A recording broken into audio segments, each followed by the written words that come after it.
या शेवग्याच्या शेंगा येळ्याना कापायच्या, या पाण्यात टाकायच्या. आणि कशा प्रकारे कापल्या तुम्ही येळ्यानी ना? येळ्याना कापल्या. या काही येळा इथं पडेल. आणि त्या व्यवस्थितपणे पाण्यात टाकायच्या धुण्यासाठी. हा, आता हे बाई अशा कापल्या, आता व्यवस्थित टाकल्या पाण्यामध्ये. आता तेल टाकायचं, फोडणी द्यायची. मग आजी पहिल्यांदा तुम्ही कढई गरम करून घेतली होती का? हा, आधी कढई गरम केली, आता डबल वर ठेवायची, मिरची जळण म्हणून खाली घेतली. आणि ही कशी चुलीवरची भाजी का आपली? आपली चुलीवरचीच भाजी बाबा. आणि 3 वगळे का 2 वगळे टाकलं तुम्ही? 3 वगळ्या तेल टाकायची. जशी मोठी वगळी असली तर 2 टाकायच्या, लहान वगळी असली तर 3 टाकायच्या. आता तुम्ही याच्यामध्ये कोणते मसाले यावर कोणती मिरची टाकणार आहे? आता ही बुकटी मिरची टाकणार, परत कांदा कुंथीर टाकणार. चल एक कांदा कुंथीर मसाला. असं आहे का? हम्म. हा, यो किती घ्यायचा? हे घ्यायचं 1 चमचा, ते घ्यायचं 1 चमचा. त्याच्यानंतर काय धुवून घ्यायचे व्यवस्थित? हा, हे काय धुवून घेतल्यानंतर सांगा टप्प्याटप्प्याने त्या. हा, धुवून घ्यायच्या. आणि हे बाई तेल परतलं, आता त्याला टाकायच्या, परतून घ्यायच्या, पाण्यात शिजून द्यायच्या. मग 2-3 शेंगदाणे, खोबरं, जिरे, लसूण वाटायचे आणि घालायचे.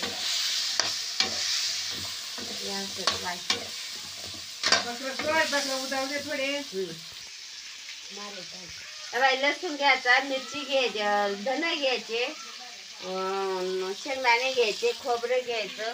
ते एवढं एकत्र करायचं, मिक्सर मध्ये दळायचं. मग आपल्याला घट पातळ करायची असते तसं टाकून द्यायचं. अजून काही या भाजीसाठी चांगली स्वादिष्ट वासाठी? स्वादिष्ट वासाठी मग धन आणि अजून काही लसूण. आणि काही ताई भाजी करीत त्यांना जास्त तरी आणायचे असल्यावर काय? मग त्याला कांदा कुंथीर मसाला जास्त टाकायचा, म्हणजे तरी येते. कमी जाळामध्ये जास्त तरी येते का? आणि जास्त भाजी खारट झाल्यावर काय उपाय? त्याला उपायच नाही, मग पाणी टाकलं का झालं बराबर. असं आहे बाई. मग ती जास्त घट म्हणजे जास्त पातळ होईल मग अजून ती तर नाही होत. मग त्याच्यावर पीठ बीठ टाकलं तर काय? नाही. मग काहीच नाही का? नाही. असंच का? असंच. आणि हे काय घेतलं तुम्ही आता? आता हे आम्ही मीठ घेतलं, मीठ टाकायचं.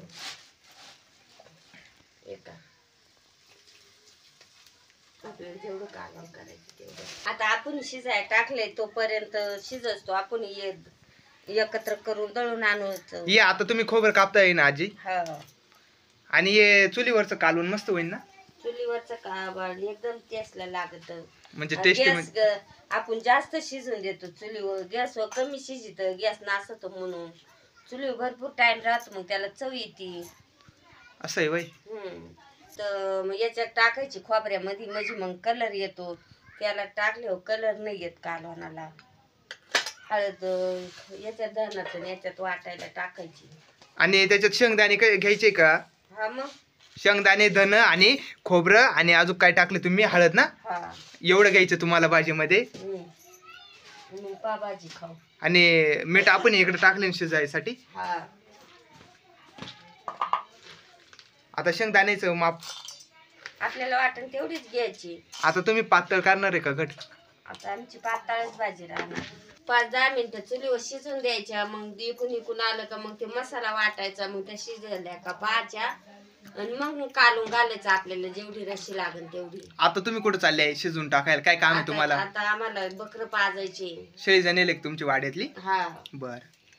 भाजी शिजली का पाहते, मग शिजली तर कालून घाली ते. ही काय शिजली बाय? शिजली ना आजी? हा, भाजी शिजली.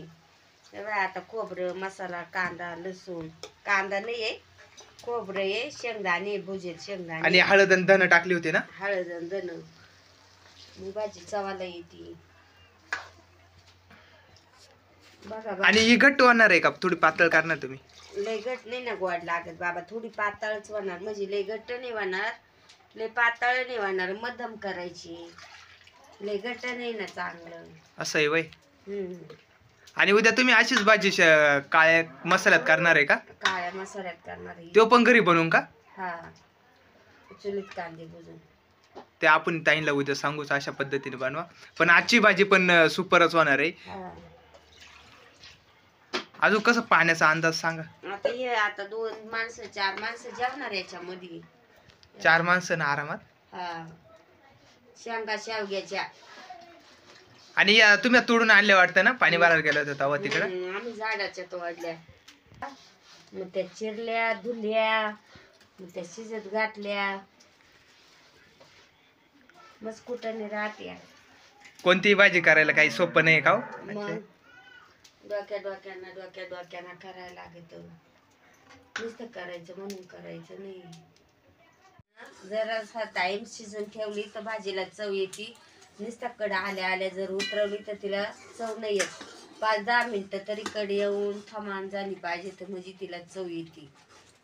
असं आहे का? हा आता ही भाजी झाली ना आपली आजी. आरक उतरतो. आरक म्हणजे आता हे सांगा, म्हणजे शहरातल्या ताईंना कळणार नाही. म्हणजे आपण ही जी भाजी केली ना तिचा आरक उतरतो, रस उतरतो त्या भाजीचा. उतरतो म्हणजे ते चवीला जास्त लागते बुवा असं. आरक शब्दाचा अर्थ म्हणजे तिच्या भाजीतला म्हणजे पूर्ण रस उतरला पाहिजे भाजीला. हा लगेच उकळी आल्या नाही खाली घ्यायची, मग जरा शिजून द्यायची, मग ते रशी चांगली लागती. असं आरक उतरतो त्या रशीला. आणि आता ही भाजी झाली ना आपली. हा आता तो पण. आणि आता भाकरी करायच्या.